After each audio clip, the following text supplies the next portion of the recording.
전국에 계신 수험생 여러분 안녕하십니까? 영어 강사 임건규입니다. 반갑습니다. 2016년 새학기가 시작한 지 며칠도 되지 않은 것 같은 느낌인데요. 네, 벌써 6월이 마무리되고 있습니다. 여러분은 지금 한창 더위, 그리고 얼마 전에 찾아온 장마, 그리고 몇 주 후에 있을 기말고사 시험을 대비해서 열심히 노력하고 계실 텐데요.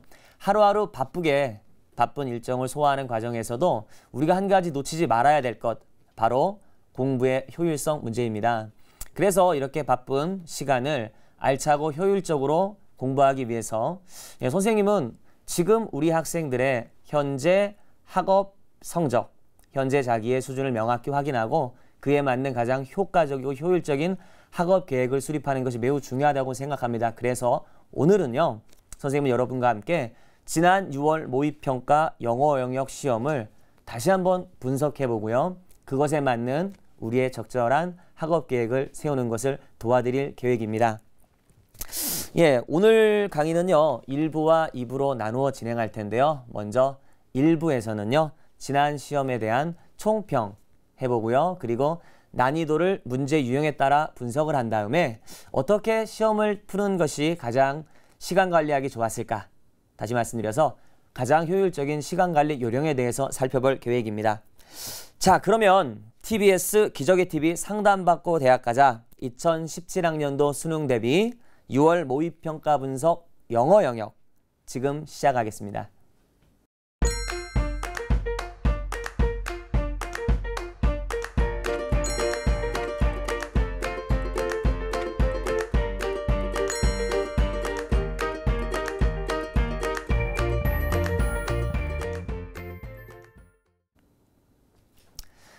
네, 이번 6월 모의평가 영어 영역 시험은요, 대체로 조금 어려웠다라는 평이 지배적입니다. 그래서 정말 얼마나 어려웠을까 저희가 확인해 보기 위해서 작년 수능 시험과 비교해 봤습니다. 준비한 표를 보시겠습니다. 네, 지금 표에 붉은색과 파란색으로 숫자가 쓰여 있는데요. 여러분들 원점수를 좀 확인해서 비교해 주시기 바랍니다. 그 왼쪽 좌측에 있는 것이 전년도 수능이고 우측에 있는 것이 이번 6월 평가원 시험인데요. 원점수가 1등급 컷 94 각각 93입니다. 이 94, 93은 작년 수능에서는 94점까지가 1등급을 얻을 수 있었고 이번 수능에서는 93점까지가 1등급을 얻을 수 있었다. 다시 말해서 조금 표면적으로 보면 이번 시험이 좀 더 어려웠다는 느낌이고요.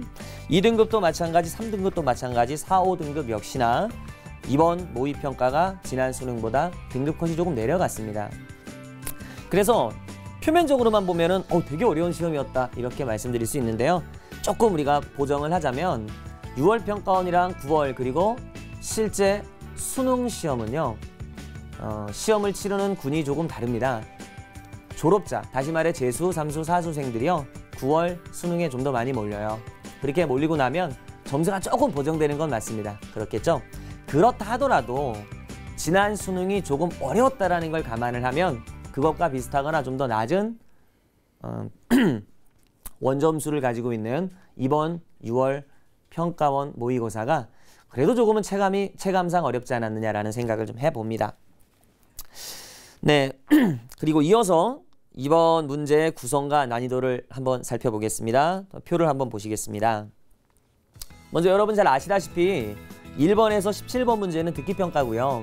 이번에서 듣기를 되게 많이 틀렸다 이런 학생은 많이 없어요. 평소 사설 모의고사나 교육청 모의고사랑 좀 비슷하다라는 평이 지배적이었습니다. 그리고 18번에서 30번 구간 우리가 듣기평가하면서 짬짬이 시간을 내가지고 막 풀고 있는 그런 부분이죠. 주로 대의파악과 심경, 세부 내용, 그리고 이번에는 조금 이례적으로요, 어휘 문제도 이 구간에 포함됐는데 어휘하고 어법만 제외하면 보통 쉽습니다. 대부분 배점이 2점이죠. 그리고 31번에서 40번은 여전히 빈칸, 순서, 삽입, 요약 등인데 모두 어렵습니다. 보통 다 어렵고요. 특히나 순서와 문장 삽입 문제가 각각 2문제씩 들어갔기 때문에 학생들에게 많은 시간을 소모하도록 만드는 그런 부분이 아니었느냐 생각이 들고요. 마지막 41에서 45번 장문 파트인데요. 여기는 보통 30번 때보다는 쉬웠다라는 평입니다. 예, 이제 제가 여러분께 두 가지 질문을 좀 드리고 싶습니다. 첫 번째, 우리 여러분 각각 위 문제 중에서 어떤 문제를 가장 어려워했습니까? 그리고 두 번째, 여러분은 시험을 보는 70분 동안 어떤 순서로 문제를 풀이하셨습니까? 이 두 가지입니다. 먼저 첫 번째 질문에 대한 답이 저는 비슷할 거라고 추측을 해봅니다. 보통 이제 30번 혹은 31번에서 40번 사이, 일반적으로 어렵다고 하는 구간에서 제가 지금 어려웠습니다, 많이 틀렸습니다, 이렇게 여러분이 답변을 해주실 것 같은데요. 제가 그래서 우리 학생들이 가장 많이 틀렸던, 다시 말씀드려서 오답률이 가장 높았던 문제 5문제를 좀 뽑아봤습니다. 함께 보시겠습니다. 예, 1번부터 5번까지 있습니다. 38번하고 32번 문제가 가장 어려웠다고 그러고요. 오답률이 76% 각각 74% 이렇습니다. 그죠? 그래서 보시면 신기한 게 가장 많이 틀렸던 38번 문제에서는 답이 3번인데도요. 거의 절반의 학생이 5번을 답으로 체크합니다. 45.5%가 오답을 5번으로 했죠. 그 다음에 2위 같은 경우도 마찬가지로 1번이 답인데요. 가장 많은 학생들이 3번을 오답으로 택했습니다. 이거 소위 저희가 매력적인 오답이라고 부르는데요. 이 매력적인 오답이라는 게 사실은 그래요. 어떤 생각을 가지고 어떤 함정을 파서 우리가 거기 당하는 게 아니라 우리가 본문의 내용을 거의 해석하지 못한 상태에서 유사한 단어만 보고 끼워 맞추기 식으로 하다 보니까 이런 문제가 생깁니다. 3, 4, 5위는 조금 오답률이 떨어지긴 하지만 그래도 60%대 중반을 넘기는 아주 큰 오답률이라는 걸 알 수가 있습니다. 우리가 이런 생각을 조금 해봐야 돼요. 보통 우리가 눈을 감고 문제를 찍으면 정답률이 얼마 정도 되죠? 그렇죠. 오지선다니까 산술적으로 20%인데요. 1번하고 2번 문제 같은 경우는 정답률이 23%, 25% 정도밖에 안 됩니다. 그러니까 우리가 합리적으로 추론을 해보면 그렇죠. 이 두 문제는 실제 알고 맞춘 학생이 10명 중에 1명 혹은 2명 정도밖에 안 된다는 겁니다. 엄청나게 어려운 문제고요. 사실은 이 문제를 둘 다 틀려도 1등급을 받는데 전혀 지장이 없습니다. 나의 표준 점수 내지 100분위가 그다지 손해를 보지 않는다는 거죠. 네. 그런데 여기서 제가 그냥 어려웠다 여기서 마무리하지 않고 반드시 짚고 넘어가야 될 부분이 하나가 있는데요. 저는 이 두 번째 문제 있지 않습니까? 32번 문제, 우리가 74%의 학생이 오답을 냈던 이 문제를 저는 정말 솔직히 10초에 답을 냈습니다. 제가 어떻게 10초에 답을 냈을까요? 제가 무슨 점쟁이도 아니고 그렇죠? 눈치채셨을 겁니다. 이 32번 문항은요. EBS 수능 특강 독해 연습 문제에서 본문을 그대로 가져왔고요. 거기에 주요 부분에만 밑줄을 쳐서 문제를 변형한 겁니다. 우리가 이것을 직접 연계다 이렇게 얘기합니다. 그렇죠? 그래서 저는 그 부분을 3번 이상 수업을 했고요. 선생님과 같이 수업을 받았던 친구들은 보통 맞췄습니다. 그렇죠? 영어 시험이지만 본인의 영어 능력과 상관없이 기억력에 의존해서 풀 수 있는 문제였던 겁니다. 그런데 대다수의 학생이, 절대 다수의 학생이 이 문제를 틀렸습니다. 뭘 의미할까요? 우리가 그만큼 EBS 연계 교재에 대해서 꼼꼼히 학습하지 않는다는 걸 증명하는 대목입니다. 물론 이 대목까지 진도를 안 나가서 그렇다 할 수 있습니다만 제가 수험생이면 지금 6월이 마무리되는 시점에서 이 교재 마무리 짓고 넘어갔을 겁니다. 지금 복습하고 있을 겁니다. 그러니까 제가 이 난이도를 통해서 강조드리고 싶은 부분을 여러분이 캐치하셨으면 좋겠습니다. 어떤 문제는 대부분의 학생이 틀리지만 소수의 학생은 누워서 떡먹기식으로 풀고 넘어가는 문제일 수 있다는 거죠. 39번 문항도 오답률이 65%입니다. 이것도 직접 연계입니다. 저도 한 10초에서 15초 만에 이 문제를 풀었습니다. 어려운 유형의 절반은 연계죠. 이런 겁니다. 저희가 30번대에서 40번까지를 정말 어렵다고 하는데요. 그리고 18번 문제에서 29번 문제 조금 쉽다고 하는데 이 18번에서 29번 문제에서 우리가 도표라든지 혹은 실용문이라든지 그 친구들을 제외하고는 여기선 연계가 일어나지 않습니다. 연계 발생이 되지 않아요. 직접적으로 문장을 가져다 쓰지 않고요. 여기 구간, 소위 우리가 어렵다고 하는 이 구간의 절반 부분은 직접 연계를 해요. 요거는 되게 어려운 게 맞는데 이 나머지 부분은 어렵다고 할 수가 없는 부분이죠. 근데 특정한 사람들에게만 어렵고요. 일부 사람들, 조금 꼼꼼하게 연계교재를 봤던 사람들에겐 시간을 매우 절약시켜줄 수 있는 정말 알찬 부분이라고 할 수 있는 거죠. 네, 이제 조금 정리해 보겠습니다. 우리가 모두가 이번 시험은 어려웠대. 그러니까 다음에 잘 보면 되지. 이런 식으로 6월 모의평가를 정리하고 넘어가면 좋지 않아요. 그죠? 그러니까 이렇게 봐야 될 것 같아요. 시험이 어렵긴 했는데 모두에게 다 똑같이 어려운 건 아니었다. 나와 영어 실력이 똑같은 다른 누군가가 나보다 성적이 좋은 친구도 있을 것이다. 이건 운에 의한 것이 아니라 그 친구의 노력에 의한 것이었다. 라는 걸로 정리하고 넘어가는 게 좋지 않겠느냐. 모두가 어려워하는 70%, 오답률이 70%나 되는 그 문제도 나에게는 아주 쉽게 풀 수 있는 문제일 수 있겠다. 라는 걸 얻을 수 있는 그런 분석이 됐으면 좋겠습니다. 그리고 두 번째, 이번에는 문제풀이 순서하고 시간관리 요령에 대해서 좀 살펴보겠습니다. 우리 모두 우리만의 문제풀이 순서 있습니다. 문제풀이 요령이 있습니다. 보통 우리가 어떻게 하죠? 듣기를 이렇게 듣기 문제를 풀면서 틈틈이 뒤에 있는 쉬운 문제들, 대의 파악이라든지 도표를 좀 풉니다. 그죠? 그리고 앞에서부터 보통 순차적으로 문제를 푸는데 문제는 뭐냐면 항상 시간이 모자란다는 것이죠. 상위권 학생 같은 경우에는요. 최상위권 학생은 요령이 필요가 없을 수 있어요. 탄탄한 자기 실력을 가지고 앞에서부터 쭉 풀면 항상 맞는 자기의 점수 고득점을 유지할 수 있는데요. 보통 대다수의 학생은 상위권이 아닙니다. 그죠? 그래서 항상 시간에 쫓기게 됩니다. 그래서 자기 실력 내에서 최대의 점수를 얻을 수 있는 효과적인 방법에 대해서 같이 고민을 해볼 생각입니다. 이렇게 한번 보겠습니다. 1번에서요. 1번 문항에서 30번 문항까지, 물론 여기서 제가 어법 문제하고 어휘 문제는 조금 제외를 하겠습니다. 그죠? 이 문제들이 소위 이제 쉽다고 하는 구간인데요. 여기서 우리가 함정에 빠질 수 있어요. 쉬우니까 막 해석이 잘 되죠. 그러니까 막 문제를 끝까지 읽고 답을 찾는 게 몸에 배인 친구들이 있습니다. 해석이 잘 되니까 신이 나는 거예요. 그래서 막 몰입해갖고 여기서 에너지를 다 씁니다. 절대 그러시면 안 됩니다. 혹시 검토해 보셨는지 모르겠는데 우리가 여기 이 부분에 속해 있는 독해 문제의 대의 파악 문제는요. 이번에 나온 문제가 전부 8문제 전부가 절반 내에서, 그러니까 전반부에서 다 해결이 됩니다. 다시 말씀드리면 지문 이렇게 있었는데요. 이번에 6월 모의평가에 나와 있는 영어 문제에서 대의 파악 문제는 주제 제목 요지 문제는 전부 전반부에서 다 해결이 돼요. 그래서 항상 우리 머릿속에 이게 있어야 됩니다. 첫 번째 문장을 읽고 이 문장으로 시작하면 두 번째 문장이 어떻게 연결될 가능성이 있을까? 그리고 두 번째 문장 읽고요. 나의 예상이 맞았느냐 틀렸느냐. 그리고 이 대목이 개인의 의견을 제시하는 부분이냐 아니면 객관적인 팩트, 사실을 제시하는 부분이냐를 확인하셔야 돼요. 만약에 의견을 제시한 부분이라면 그게 주제, 제목, 요지, 시사하는 점입니다. 그러니까 거기서 과감하게 선택지로 내려가셔서 답을 확인한 다음에 혹시 걱정이 되면 이 대목은 조금 다소 빨리 읽으셔도 괜찮아요. 단 중요한 요지를 담고 있는 전반부는 의도적으로 빨리 읽으시면 안 됩니다. 자기가 처리할 수 있는 속도로 차근차근 읽어가는 것이 중요합니다. 생각을 하고. 이게 말이 쉽지 좀 잘 안 돼요. 그죠?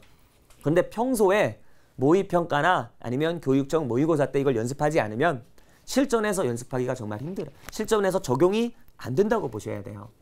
그쵸? 그래서 이 구간대에서도 시간을 절약해야 한다는 거고요. 그 다음에 풀어야 될 것이 41번에서 45번까지의 작문 파트입니다. 작문 파트도 나름 요령이 있습니다. 어떻게 있느냐면요. 작문 파트에서 41, 42번 문제는 이렇죠. 좀 길어요. 그리고 첫 번째 단락 여기 이렇게 나오고 두 번째 단락 이렇게 두 단락이 나옵니다. 그리고 문제는 이렇게 나오죠. 제목을 찾을 수 있겠느냐? 두 번째, 빈칸을 추론할 수 있겠느냐? 이렇게 나오는데요. 예전에는 저희가 5년, 6년, 7년 전에 수능에서도 이런 유형이 계속 있었는데 그 당시에는 빈칸을 여기다가 줬어요. 첫 번째 패러그래프에. 그러니까 한 대목만 읽고 답을 다 찾은 거예요. 근데 문제가 되겠죠. 그래서 최근에는 여기 이렇게 아래쪽에 빈칸을 뚫어놓고 문제를 출제하는데요. 여기서도 잠깐 주제, 제목, 요지는 첫 번째 단락의 전반부에서 찾으려는 노력을 항상 하셔야 됩니다. 보통 글이 이렇게 쓰여요. 중요한 것을 앞에 던지고요. 그 뒤에서는 이 앞의 내용을 추가 설명하거나 아니면 근거를 제시하게 돼 있어요. 그래서 여기서 제목을 찾고 이 빈칸은 만약에 독해력에 조금 자신이 있는 분 같으면은 바로 빈칸 대목을 읽으셔도 되고요. 자신이 조금 없다 그러면 여기서부터가 아니라 이 두 번째 단락의 시작점부터 읽어 내려가시면 됩니다. 두 문제를 푸는 건데요. 두 문제를 푸는 건데 사실은 1.5문제 정도 푸는 시간 정도밖에 안 걸려요. 이렇게 하면. 그렇게 해서 하는 거고요. 마지막이 이제 우리가 알고 있는 마의 30번대 구간인데 제가 이번에 선생님이 강의를 직접 하는 친구, 오프라인에서 하는 친구가 한 대략 200명 정도 되는데 반에 들어가서 다 물어봤습니다. 몇 분 정도 남아? 31번을 만났을 때. 그러니까 뒤에를 먼저 풀고요. 근데 이제 뭐 15분에서 25분 남아요. 이렇게 얘기합니다. 좀 독해 속도가 빠른 친구 25분 남고요. 보통은 15분 이하 남더라고요. 이렇게. 근데 이제 우리 학생들이 얘기하는 게 15분 동안 이걸 어떻게 푸냐. 사실은 다 못 풉니다. 어떻게 풀겠습니까? 그런데 여기 뭐가 있냐면 제가 아까도 말씀드렸지만 이 중에 절반은 직접 연계이기 때문에 이 직접 연계된 문제에서 시간을 절약하는 거예요. 그렇죠? 그리고 요 나머지 대목은 중요한 게 뭐냐면 나머지 대목에서 정말 중요한 부분은 이거죠. 오답률이 엄청 높아요. 75%, 73%, 66% 이래요. 그죠? 나만 틀리는 게 아니죠. 제가 이거 틀리라는 말씀이 아니라 이 대목을 마지막에 봐야 유익하다는 얘기입니다. 잘 풀어서 맞추면 다행이고요. 못 풀어서 틀려도 나에게 치명상은 없는데 남들이 다 맞출 수 있는 대목을 나중에 풀게 되면은 치명타를 입게 되겠죠. 언뜻 되게 간단합니다. 평소에 모의고사 문제를 풀 때 연습을 꼭 해주시는 게 좋지 않겠느냐. 저는 이렇게 말씀을 드리고요. 네, 우리가 근데 이렇게 시간 관리가 조금 어렵지 않습니까? 사실은 가장 근본적인 문제는 우리의 독해 능력이 지금 아직은 조금 미진하기 때문이고요. 그리고 두 번째는 우리 학교에서 배우는 교과서, EBS를 제외한 교과서가 EBS 연계 교재 내지 수능, 모의평가 혹은 수능 본 문제보다 좀 쉬워요. 그러니까 EBS나 수능이 조금 어려워요. 그래서 그런 것도 있습니다. 근데 이거를 지금 당장 어떻게 바꾸거나 탓 돌릴 수는 없는 문제잖아요. 그래서 끝까지 문제를 읽고 푼다기보다는 예측을 하고 각 문장의 연관성을 항상 생각하면서 시간을 줄이려고 계속 노력하면서 문제를 푸는 거. 지금은 이 기술이 우리에게 매우 필요하다고 이렇게 말씀드리면서 이 부분을 정리할 수 있을 것 같습니다. 한편 우리 출제자도요. 우리가 모든 문제를 처음부터 끝까지 읽고 풀 거라고 기대하고 문제 내지 않습니다. 그러면 시간이 대부분 부족할 거기 때문이죠. 네, 저희가 지금 이렇게 해서 우리가 첫 번째 일부 파트에 대한 내용을 거의 다 설명을 드렸는데 그러면은 지금까지 했던 부분 6월 모의평가 영어 영역에 대한 분석 그리고 가장 효율적이고 적절한 시간 관리 요령 다시 한번 살펴보시면서요. 되짚어보고 이제 전하는 말씀을 듣고 오겠습니다.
전략을 세워야 할지 딱 정할 수 있었던 것 같아요. 대학마다 원하는 인재상이 있을 테고 그 인재상에 맞춰서 본인의 장점을 부각시킨다면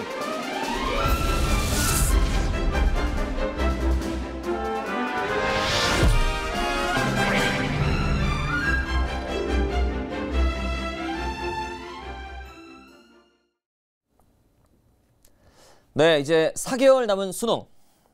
2부에서는요, 저와 함께 자신에게 가장 적합한 영어 학습법을 찾아보도록 하겠습니다. 오늘의 학습법 강의는 크게 두 가지로 나누어서 제가 설명을 드릴 생각입니다. 첫 번째는 우리 학생들 모두에게 보편적으로 공통으로 적용되는 부분이 있고요. 두 번째는 우리 학습자 여러분들의 성적 구간별로 조금 다르게 설명드려야 될 부분 이렇게 구성을 해봤습니다. 예, 모두에게 공통적으로 적용되는 부분. 그 첫 번째는요, 우리의 어휘장, 단어장, 우리가 어휘집 이렇게 부르는 우리 단어를 모아놓은 세트 있지 않습니까? 이 단어장을 시험 전날까지 놓지 않는다. 이겁니다. 네, 저희가 수능 어휘가요, 5,000여 개 이상입니다. 한 5,500 어휘에서 이번에 치르는 수능부터는요, 3,000 몇백 개 정도의 어휘로 실제 출제될 수 있는 어휘를 축소했답니다. 그런데 맨 처음에 저희가 되게 많이 좋아했지 않습니까? 그죠? 근데 이번 6월 모의평가 시험을 보고 이게 체감을 얼마나 하셨는지 모르겠어요. 제 학생들한테 물어봤더니 학생들 얘기하기를 크게 체감하지 못하였다. 저번 시험이랑 달라진 게 도대체 뭐냐 이렇게 얘기를 했습니다. 그 이유인즉슨 이거죠. 보통 저희가 이 3,000여 개 어휘에서요, 우리가 뭐 교과서라든지요,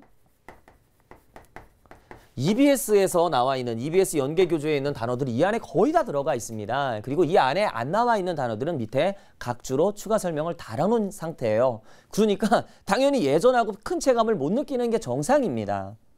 그렇겠죠. 그러니까 단어가 낮아졌으니까 나한테 유리하겠지, 쉬워지겠지라고 하시면 조금은 우리가 착각에 가깝다는 말씀이에요. 그쵸? 그리고 우리가 이제 한 가지 주목해야 될 부분이 있는데, 우리가 이제 고급 어휘가 있고 기본 어휘가 있는데 어떤 친구들은 좀 고급스럽고 어렵고 좀 길고 자주 안 나오는 단어를 알면 독해에 많이 도움이 되지 않을까 해서 그 친구 위주로 정리하는 경향이 조금 있는데, 우리가 경계해야 될 부분입니다. 아주 어려운 단어는 모르셔도요, 그 문제를 푸는데 결정타를 미치지 못해요. 그런데 기본 단어에서 헷갈리면 정말 낭패를 보기 십상입니다. 우리 학생들이 어휘력이 어느 순간부터 크게 안 느는 시점이 있었어요. 그죠? 대부분 우리가 중학교 때 많이 단어를 외우고요, 고등학교 올라오면 단어에 대한 열의가 조금씩 떨어지다가 문제풀이에 치중하는 방식으로 공부를 하게 됩니다. 제 말이 맞습니까? 그래서 성적이 정체되는데 그 원인을 다른 데서 찾아요. 내가 문제를 덜 풀어서 그런가? 내가 푸는 문제집이 잘못됐나? 사실은 그게 아니죠. 이 유명한 얘기가 있습니다. 모든 학문, 다시 말해 만학의 근본이 되는 것은 어학이고, 그 어학의 근본이 되는 것은 바로 어휘다. 유명한 말이죠. 근데 우리가 여기서 멀어지면 안 됩니다. 단어장은요, 우리 모든 학생이 수능 전날까지 꼭 쥐고 자기 옆에 두고 항상 틈틈이 시간 내서 공부를 해야 된다는 말씀을 드리고 싶습니다. 그 다음에 이제 두 번째 이야기인데요. 두 번째 이야기는 정말 몇 번을 강조해도 지나치지 않는 내용인데요.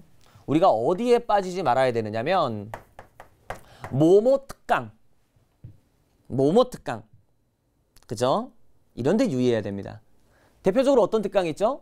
우리가 특히나 이렇게 6, 7, 8, 9월, 10월 되면 학원가에 뭐 순서, 빈칸 추론 특강, 어법 특강, 그리고 이런 관련 문제집도 엄청나게 많아요.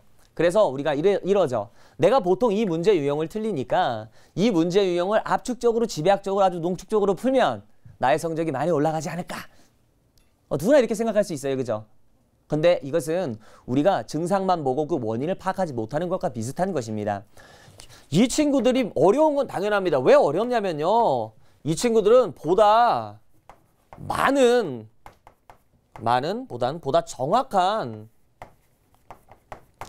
독해력을 요구해요. 비교해 보겠습니다. 우리가 주제, 제목, 요지 찾기는요, 우리 두루뭉술하게 대충만 내용을 파악해도 답이 보이는 경우가 허다하죠. 그러나 순서나 어휘나 문장 삽입, 어법 이런 문제들은요, 그 지문을 상당히 정확하게 이해하지 않으면 오답을 내기 쉽습니다. 그러니까 우리의 어휘, 그리고 독해, 문장에 대한 분석력 이런 능력이 요 정도 이런 A 학생이 있고요. 이 정도인 B 학생이 있는데 보세요. 대입 파악은 요 정도만 되면은 요 정도 수준만 되면 맞출 수 있다 그래 봐요. 그러면 A하고 B는 둘 다 대입 파악을 맞출 수 있어요. 그러나 여기에 나와 있는 순서 빈칸 어법 어휘 문제는 이 정도의 어휘와 독해력이 필요하다고 하면 이 A 친구는 항상 이걸 틀리는 건데 이 친구는 자기가 이 문제를 풀지 않아서 틀렸다고 생각하는 것이죠. 이건 잘못된 처방인 거죠. 이 점을 여러분이 숙지하셔야 돼요. 그래서 요런 특강을 들을 시간에 앞서 말씀드린 것처럼 어휘에 그리고 기본 구문 독해력에 집중적으로 투자하는 것이 훨씬 현명한 방법이다 라는 말씀입니다. 틀린 얘기 아니겠죠? 그죠? 그렇게 보시면 되고요. 한 가지 더. 우리가 보통 뭐 어휘 외우고요. 단어 외우고 그리고 이제 정확한 독해하려고 노력하는데 한 가지 빠뜨리는 게 있습니다. 앞에 문장, 아래 문장, 그리고 그 아래 문장 간의 연결성을 크게 중시하지 않는 그냥 해석하고 토막난 문장으로 답을 찾으려고 하는 경향 때문에 그 문제가 생기는데 그것과 관련해서 제가 예문 하나를 한번 써보겠습니다. 뭐 우리가 어려운 건 아닌데 보통 학생들이 어려워할 만한 그런 내용인데요. EBS 교재에 있길래 한번 제가 갖고 와봤습니다. Today, 오늘날로 시작해요. 여기까지 쉬워요. Most of us believe 우리 대부분이 믿는다는 얘기죠. 그죠? 뭐라고 믿느냐면 artistic creativity. creativity는 창의성이에요. 그죠? creativity가 is spontaneous. 이렇게 믿는데요. 그리고 and that artist, 예술가죠? 빈칸 이렇게 나오고 그냥 문장만 드리면 재미없잖아요. 빈칸 이렇게 한 다음에 뒤에 tradition, 전통 and convention. 컨벤션이 조금 더 어렵죠? 그죠? 관습, 이제까지 내려오는 관습 혹은 인습을 얘기합니다. 그래서 여기에 답을 찾아야 되는데 오지선다를 하기가 좀 힘들어서 제가 이렇게 해볼게요. 1번은 reject가 나오고요. 2번은 embrace라는 단어가 나왔어요. 이 정도면 제가 되게 친절하게 나름 드린 건데요. 어떻습니까? 충분히 생각해 볼 시간이 있으시죠? 이는 어떻게 풀어야 됩니까? 이 문제는? 그리고 이제 이 문장만 보고 요지를 파악할 수 있나요? 그죠? 네, 보겠습니다. 저는 이 문장을 읽고 이렇게 봐요. 저는 이제 spontaneous라는 단어를 압니다. 그죠? 그래서 해석을 해봅니다. 오늘날 우리 대부분이 예술적 창의성이 spontaneous, 뭔가 준비를 통해 한 게 아니라 이 spontaneous라는 건 뭔가 계획이나 사전 연습을 통해서가 아니라 그 자리에서 자연스러운 이런 뜻이죠. 그래서 예술적 창의성이 자연스럽고 즉흥적이다 라는 거예요. 그리고 예술적인 빈칸이 예술가들이 전통과 관습을 거부한다, 포용한다 라고 일반인들이 보통 믿는다예요. 전 여기서 두 가지를 봅니다. 첫 번째, 이건 일반인들이 믿고 있는 상식에 대한 내용이죠. 그러니까 글의 주제 제목 요지는요, 이 상식에 반할 거라는 걸 알 수 있어요. 사실은 이렇지 않다는 거죠. 예술가들도 전통을 중시한다. 그리고 artistic creativity라는 게 연습이나 노력, 교육, 훈련을 통해 강화될 수 있다. 이런 내용이 나올 거예요. 실제 그렇고요. 그렇죠? 이 첫 대목을 보고서 이걸 찾아내는 것은 약간의 훈련이면 됩니다, 여러분. 그리고 두 번째, 연결성을 보셔야 되는데 앞문장이 뭐죠? 앞에 있는 절이 이래요. 창의성이라는 게 spontaneous하다고 생각한대. 그럼 당연히 요 맥락상 예술가가 전통이나 이런 걸 별로 좋아하지 않는다. 이렇게 우리의 상식이 구성되어 있다는 걸 추측할 수 있죠. 이 둘의 관계를 보면.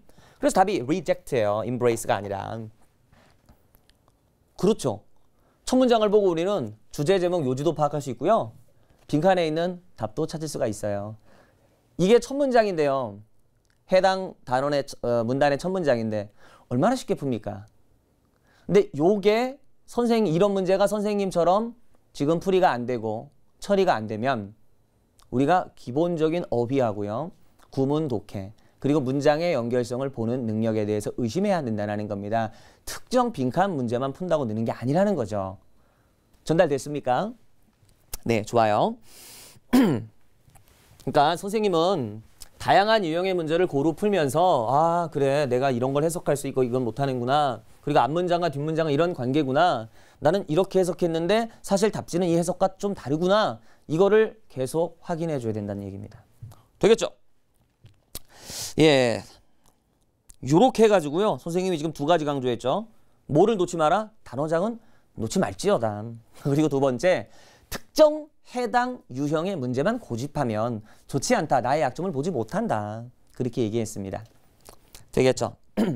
그러면 이제는요. 우리가 성적의 구간별로 조금 차등을 둬서 얘기해 보도록 하겠습니다. 중하위권 탈출 전략이다. 제가 이렇게 하고 첫 번째, 목표를 분명히 하자. 이렇게 써놨습니다. 네, 제가 6월 모의평가 가채점이 딱 끝나고 당일날 대략 10명의 학생하고요. 선생님이 상담을 했습니다. 영어 학습 관련 상담을 했는데요. 유형이 딱 이렇습니다. 이런 유형이 있어요. 와가지고 자랑 반, 걱정 반 하는 친구들이 있어요. 저는 이런 친구들 기다받지 않아요. 왜냐하면 이게 상위권입니다. 잘 봤는데 다음에 떨어질까 봐 걱정돼요. 이 뭡니까? 시간이 아깝죠. 그다음에 두 번째는 이런 학생이 있어요. 변명.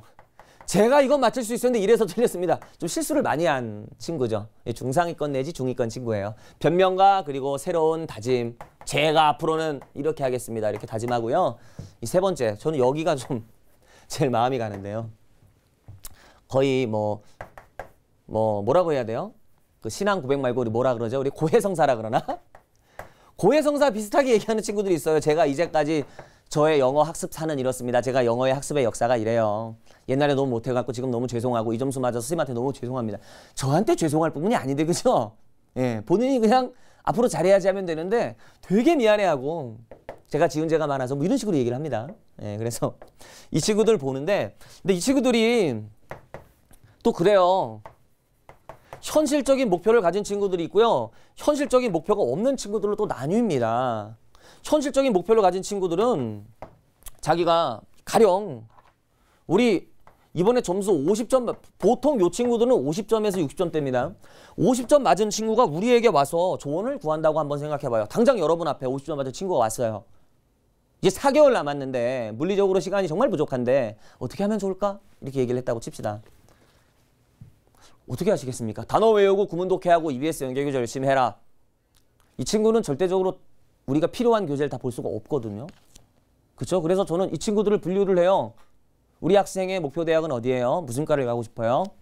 그리고 4개월 목표로 하는 거예요? 아니면 내년까지 보고 16개월 목표로 하는 거예요? 따라서 영어 학습에 대한 지도 내용이 달라지겠죠. 그래서 그렇게 분류를 해요. 현실적인 감을 갖고 있는 친구. 비현실적인 감을 갖고 있는 친구에게는 사실은 이게 얘기할 게 없습니다. 목표를 제가 일부러 바꿀 수는 없잖아요. 그렇죠? 그래서 이런 친구가 오면은 다시 말씀드리지만 4개월이냐 16개월이냐 이걸 먼저 봐요. 그리고 한 가지 되게 중요한 것. 이 학생이 이런 학생일 수 있습니다. 뭐냐면 저는 3년 내지 4년제 대학에 4년제 전문대에 진학할 목적을 갖고 있습니다. 라고 하는 친구 있고요. 혹은 저 굳이 서울권 대학이 아니라 지방에 혹은 경기권이죠. 경기, 지방, 뭐 충남 이런 게 포함되겠죠. 여기에 있는 내가 정말 원하는 과를 가고 싶어요. 근데 이 과가 대략 뭐 3등급, 4등급 정도 요구해요. 이렇게 찾아오는 친구들이 있습니다. 이 친구들에게는 또 이들만의 처방이 있어요. 요 대학권은 보통 4과목 반영합니까? 3과목 반영합니까? 대학에서 학생들 뽑을 때 보통 그쵸 3과목 반영하는 대학이 되게 많아요. 뭐 절대적인 건 아니지만요. 전문대는 대다수가 3과목입니다. 가장 잘 본 3과목이고요. 탐구 과목도 심지어 둘 중에 하나 반영하는 학교가 많잖아요.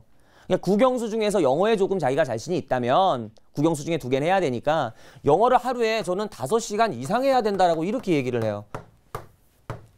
4과목을 전부 해야 하는 친구가 영어를 5시간 하는 건 사실상 불가능하지만 3과목 혹은 2과목으로 자기의 학습 집중도를 학습에 대한 집중을 줄일 수 있는 친구는 충분히 가능합니다. 그래서 이렇게 얘기를 하면서 제가 동시에 그런 얘기를 좀 합니다. 우리가 5시간 하는 건 맞는데 얘를 어떻게 쪼갤 거냐면 3시간은 수업을 통해서 특히나 독해나 아니면은 구문이죠. 문법 뭘 할 것이고 1시간은 어휘를 공부해야 한다. 1시간 이상 해야죠. 틈날 때마다. 그리고 1시간은 듣기를 해야 되는데 우리가 듣기를 소홀히 하는 경향이 있는데요. 모두 거의 그렇습니다. 50점에서 60점 성적표를 가져오는 친구는요. 듣기 문제를 한 대여 7개 정도를 틀려요. 그러면서 항상 제가 단어 외워, 구문 독해 이러면 나중에 그 친구들이 묻는 게 저 듣기는 어떻게 합니까? 꼭 이러거든요. 그래서 반드시 듣기를 하루에 1시간 정도 해야 합니다. 이게 정말 중요하죠. 그런데 이제 여기서 또 하나의 문제. 이 친구가 그럼 듣기는 어떻게 해야 되냐 이렇게 했을 때 귀에 꽂고 그냥 열심히 하면 됩니까? 이럽니다. 그리고 하루에 제가 뭐 7, 8개씩 뭐 17개씩 문제를 모의고사를 풀어야 되나요? 이런 식으로 접근하는데 절대 그렇게 하시면 안 되고요. 듣기는 원칙이 있습니다. 눈으로 봐서 알지 못하는 것을 귀가 알 수는 없다. 눈보다 귀가 뛰어나진 않을 거 아닙니까? 그죠? 눈으로 보고 내가 그 정보를 인식할 수 없으면 우리가 말하는 속도로 인식할 수가 없으면 귀는 당연히 알아듣지 못하는 것이죠. 그래서 듣기는 이렇죠. 듣기는 독해로 시작해서 듣기로 끝나는 거예요. 이 대목이 정말로 중요합니다. 이게 무슨 말이냐면 우리 중하위권 학생은요. 우리 EBS 연계 교재에 보면 듣기 교재가 1개밖에 없어요. 그 녀석만 하면 돼요. 많이도 아니고 하루에 1시간 3문제 정도 하시면 되는데 해설지를 먼저 펴서 그 지문에 대한 독해를 해야 되고요. 그 지문에 모르는 표현이 있으면 모르는 단어가 있으면 외워야 합니다. 그 다음에 보면서 들으시고요. 그 다음에 안 보고 들어보세요. 그리고 주말이 되면 꼭 복습하셔야 됩니다. 눈으로 한번 복습하고 귀로 한번 들어서 복습하고 그래야 자기 있게 돼요. 하루에 3문제 정도면 괜찮습니다.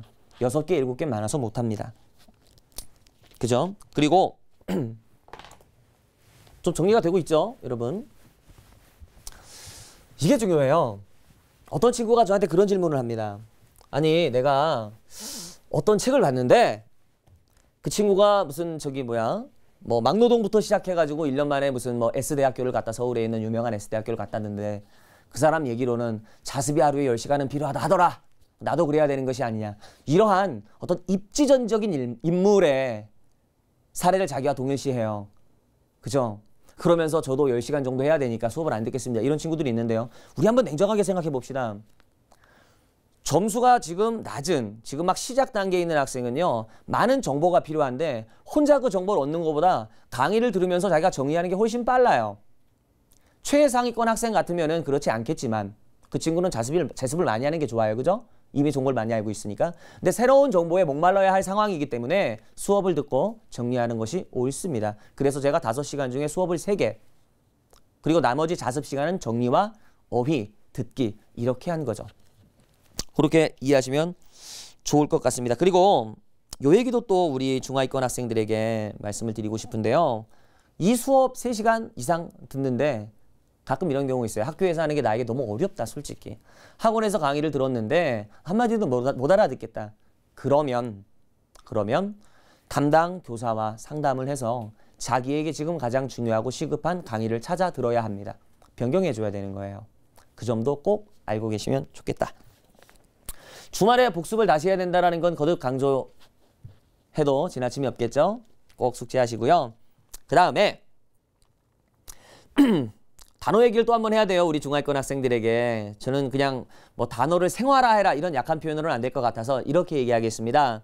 중하위권 탈출 전략. 단어에 열광해라. 단어에 애정을 가져라. 단어는 절대 배신하지 않는다. 그리고 하위권 학생이 최단기간에 영어 성적을 수직 상승시키는 건 기초 문법 플러스 순전히 어휘력입니다. 어떤 논리적 사고력이나 그런 것이 요구되는 것이 아니에요. 반드시 숙지하셔야 되고요.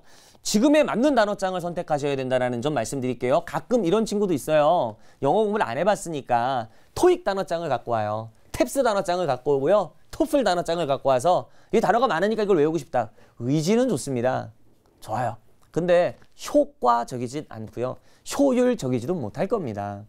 제가 아까 말씀드렸다시피 5,000단어에서 3,000단어로 또 줄었잖아요. 그러니까 최근 5개년 수능 어휘 이것도 아주 좋다고 볼 수는 없어요. 그럼 가장 그나마 우리에게 맞는 게 뭐냐? 올해 개정돼서 나온 수능 영단어장 이런 것이 아주 좋습니다. 아니면 고교 기본 2,000단어 이 정도가 아주 좋아요. 이 정도면 우수합니다. 실제 올해 그리고 우리 연계교재를 만드는 EBS에서도 올해 교재들에 들어있는 기본 단어와 심화 단어들 정리해 놓은 단어장을 출시했는데 얼마 가격도 되지 않으니까 그런 걸 이용하는 것도 나쁘지는 않고 타 교재 중에 기본 단어들이 위주로 설명되어 있는 것도 좋다. 어려운 건 하지 마라. 5개년, 6개년 이런 거 하지 마라. 이런 말씀 드리고 싶습니다. 되겠습니까? 그럼 요거 잠깐 추가로 설명해야 되는데 그러면 단어장만 딱 싸면 되냐? 내가 암기를 안 해봐갖고 저는 암기를 잘 모르겠습니다. 이런 친구들도 계세요. 그쵸? 그래서 이렇게 한 말씀을 드릴게요. 제가 예전에는 막 하루에 200개 봐라, 막 300개 봐라 이런 얘기도 했는데 제가 참 학생들의 입장에 서니까 중상위권 이게 맞는데 우리 중하위권은 안 통하더라고요. 그래서 제가 100개로 줄일게요. 하루에 100단어를 1시간 동안 못 외워요. 학습을 하라는 겁니다. 학습을. 그래서 이것을 월, 화, 수, 목, 금, 토 우리가 평일에 5일을 하고요. 토요일, 일요일에는 진도를 더 나가지 않습니다. 한 것을 복습해야 합니다. 조금 시간을 할애해가지고 한 2시간 정도 할애하셔가지고요. 이렇게 해서 일주일 순환이 끝나면요. 이것을 2주, 3주, 4주 반복하면 우리가 1개월치가 끝나죠. 그러면 보통 우리가 단어장 하나에 2,000단어 정도 있어요. 여기에 대한 파생어, 기타 등등 하면 이제 고교 3,000단어가 되는 거니까 2,000단어 정도 있어갖고 한 바퀴를 도는데요. 두 번째 달은요. 요걸 200으로 늘려야 돼요. 정말 괴로워요 이때. 200 곱하기 5 곱하기 2 똑같습니다. 이렇게 해서 두 번째 달을 보내요. 그러면 우리가 세 번째 달, 네 번째 달 있잖아요. 세 번째 달, 두 번째 달이랑 똑같이 하시고요. 우리 마지막이에요. 이게 왜 마지막이냐? 보세요. 7월이죠. 8월이죠. 9월, 10월입니다. 이때 끝이죠. 이때는 마무리 들어가야 돼요. 이 시점에서는 그 단어장에서 약간 어려운 단어들, 조금 얘는 헷갈린다 이런 단어들은 형광펜으로 다 색칠을 해주시는 겁니다.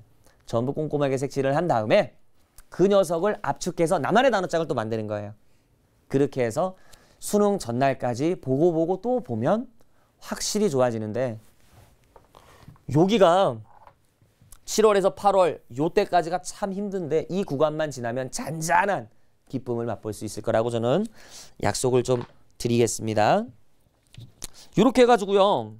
저희가 중하위권 탈출 전략까지 말씀을 드렸어요. 이번에는 우리가 중상위권에서 상위권으로 도약 이 대목을 한번 공부해 보겠습니다.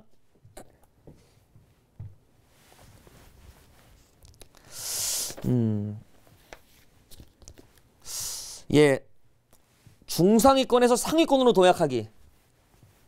요 대목은 여러분이 생각하시기에도 가장 우리가 바라는 건데 가장 어려운 부분이죠. 중상위권에서 상위권으로 도약하는 건 참 어렵습니다. 근데 왜 그렇게 어렵냐면 우리 생각해보면 그렇죠.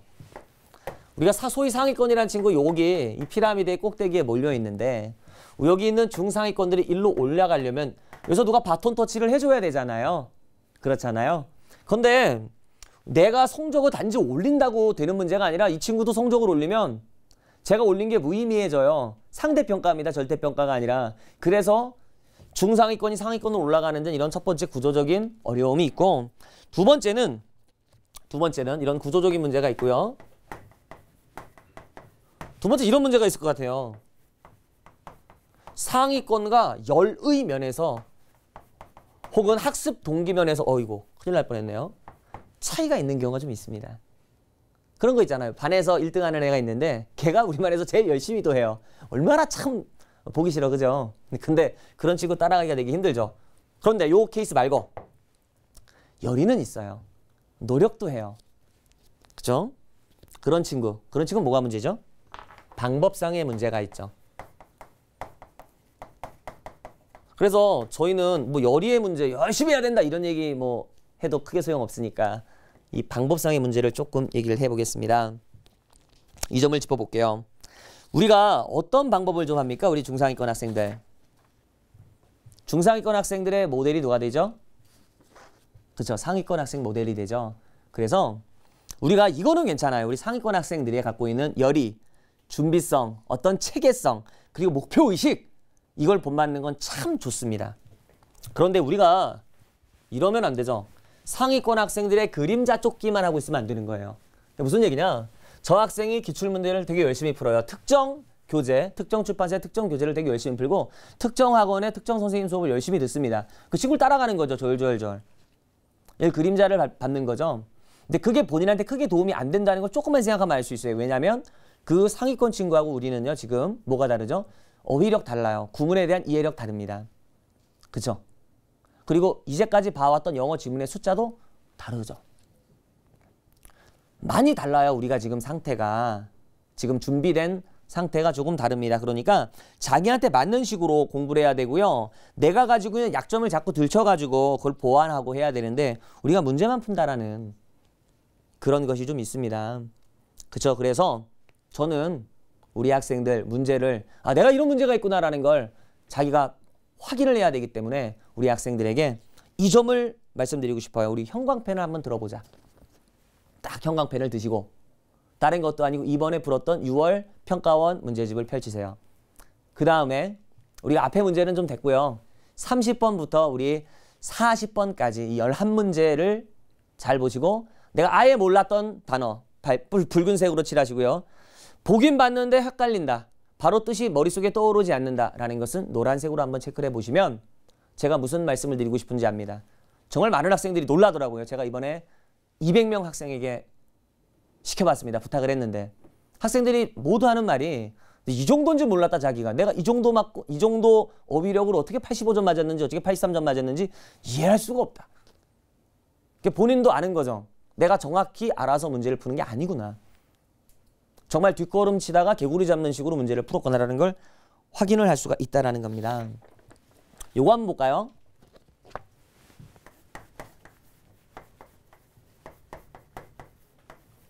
자, 여러분이 모르는 단어는 안 쓰겠습니다. He talked me into politics. 이거 중학교 때 배웠죠? But I was wise enough. 내가 현명했다는 얘기잖아요. I was wise enough to know that anybody could laugh, laugh, 웃는다는 얘기죠. Laugh me out of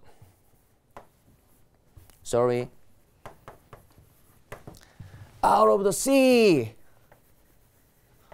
of a giant. So I turn it down. 자이언트 거인입니다. 무슨 내용입니까? 그가 나에게 말했다는 얘기고 이건 정치죠. 그리고 나는 현명했다 아주. 모두가 웃을 수 있다. 어쩌고저쩌고 이렇게 나와 있는데 제가 드리고 싶은 말씀은 우리가 소위 이제 제가 중상위권이에요 하면 이 정도는 쉽게 파악을 해주면 좋아요. 이런 표현들이 있어요. 쉬운 단어인데 talk somebody into. 전치사 into의 용법이죠.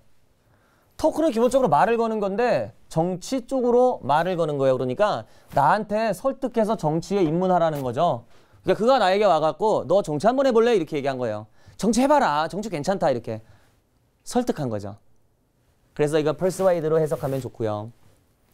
그러나 I was wise enough. 내가 아주 똘똘해서 나는 뭘 알았냐면 어느 누구라도 나를 laugh, 비웃어서 out of the sea of giant, 그 거인들의 바다에서 나를 비웃어서 내쫓을 수 있다는 걸 알았다. 다시 말해서 이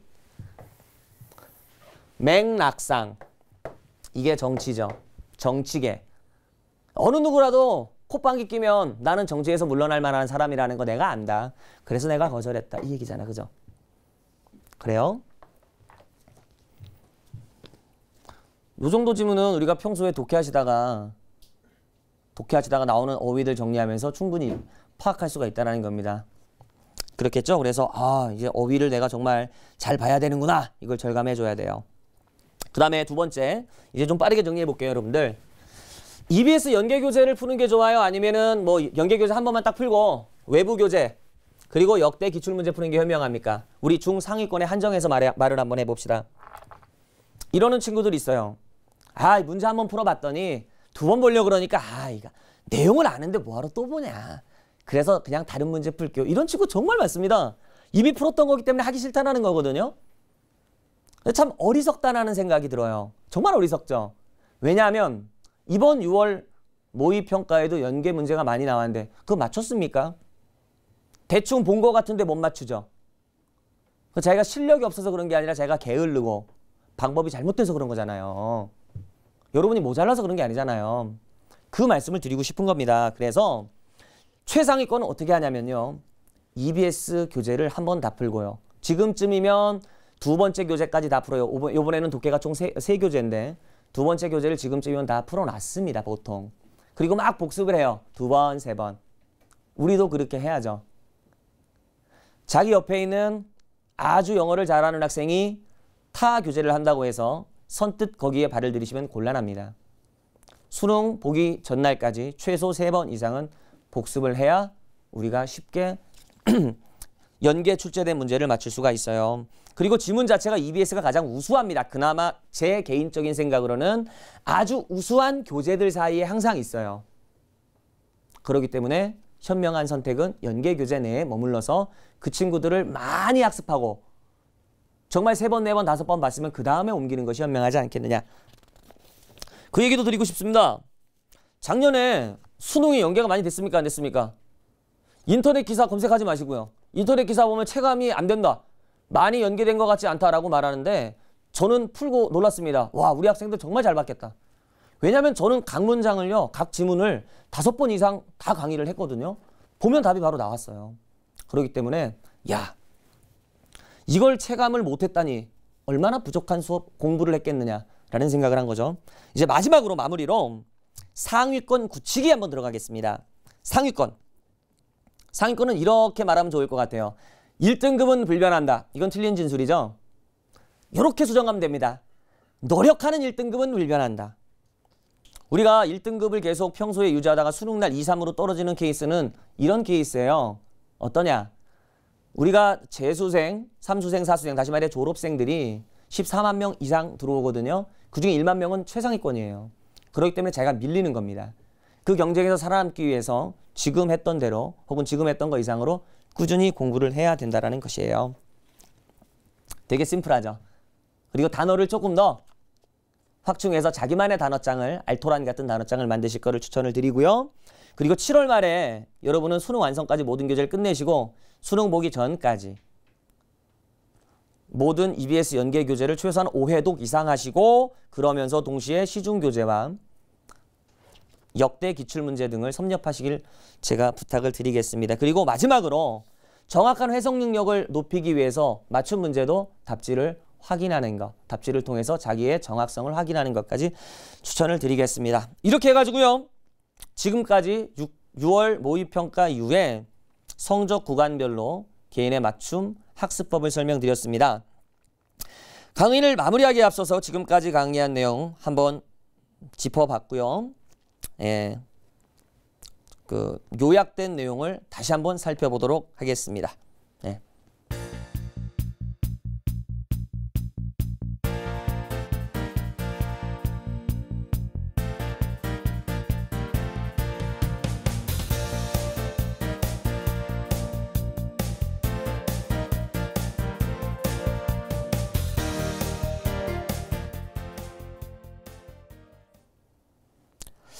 지금까지 2016년 6월 모의평가 영어 영역에 대한 해설을 했습니다. 여러분들 확실한 목표가 있고요. 바른 전략이 있고 꾸준한 노력이 있으면 우리가 이루지 못할 것이 없습니다. 여러분 모두 2017학년도 수능 성공을 기원하겠습니다. 네, 감사합니다.